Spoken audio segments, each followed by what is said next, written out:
Countdown is the newest WWE Studios movie and stars Dolph Ziggler and Kane. And the plot of this movie is Dolph Ziggler is, of course, a detective who ends up not obeying the rules correctly and ends up on the suspension list. But the very next day, he gets brought back into the game to help find a young boy who's been kidnapped by this madman and rigged, I should say, with a bomb to his chest.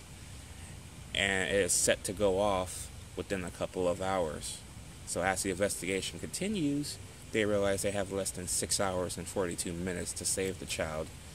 And of course, Dolph Ziggler defines his captain, who is played by Kane.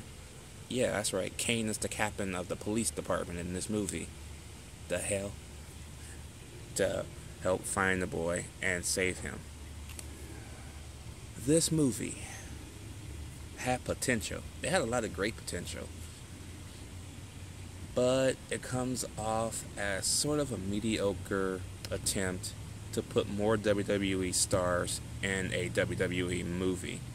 What do I mean by that is, the very first time you see him in action, he's at a WWE house show. Turns out it's not just a house show because this movie has so many editing flaws. People make fun of Batman v Superman for its editing. Watch Countdown, you'll see the example of bad editing choices. Even though it's direct to DVD, it still has a lot of bad editing choices. They go from being at a house show 1 minute, to being at the Royal Rumble the next, to being at a Raw event with fucking Brock Lesnar and Paul Heyman. I'm like, make up your fucking minds. What are you gonna be? A fucking house show, a pay-per-view, or a fucking Raw event? You know? It's weird seeing all the WWE superstars in their outfits coming to the ring in movie form. That's actually pretty fucking awesome. I haven't seen nothing like that since Beyond the Mat and Ready to Rumble back in the day. But, yeah. Dolph Ziggler. He's not a bad actor. He's not great, but he's not bad. He's not like Randy Orton stiff bad, because Dolph Ziggler has a lot of charisma, if you will. It doesn't really show as much in this movie, but you can tell he could have it if he wanted to. I just wish they would have let him use it more. Kane as the captain. Well, I like Kane. You know, Kane is not bad. This is also the second film Kane is working with Katharine Isabelle, because the last time they worked together, Kane killed her in See No Evil 2, where she was the the addict girl in that movie. That was funny. Katharine Isabelle is an underrated actress, and I will go on record to say I hope she has a great future in Hollywood, besides help WWE giving her movie parts, which is good. At least she's getting seen, right? The last movie she was in was 88. That was like her breakout movie. That was like her starring role she actually had in that movie, and I fucking loved 88. She was fucking badass in that movie, and she's badass as a detective in this movie as well. That's basically the pain in the ass to Dolph Ziggler's character Ray. And they don't really get along at first, but they gotta form this bond to help save this boy. So they actually have to get along if they want to help find this kid. So the bond that they have afterwards is actually pretty cool, and the chemistry they have is pretty nice as well. Even with Kane and Dolph Ziggler, they work together on a daily basis anyway, so they have great chemistry anyways.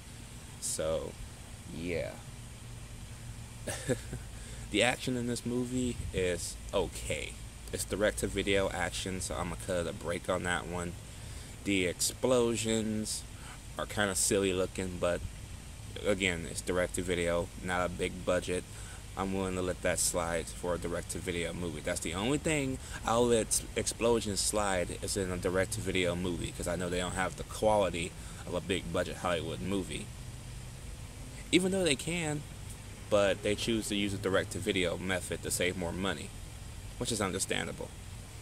After the releases of several big movies they had in theaters that didn't do so hot. But I went to go see them anyway, because I support WWE anyways. So yeah. The bad guy is not very memorable in this movie. He's not. He's kind of a waste. That's a shame. That's unfortunate. But yeah. Not a terrible movie by WWE Studios, but not a very memorable one either. This kind of gets the what was that last one that came out with Randy Orton? Shit, that's how much I remember that movie. But anyways, that's gonna get the same rating of that movie.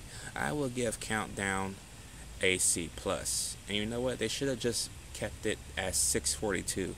642 was a better title for the movie in my opinion, but I digress. Let me know what you guys think about Countdown down below. Did you like it? Did you not like it? What is your favorite WWE Studios property or movie? Let me know down below.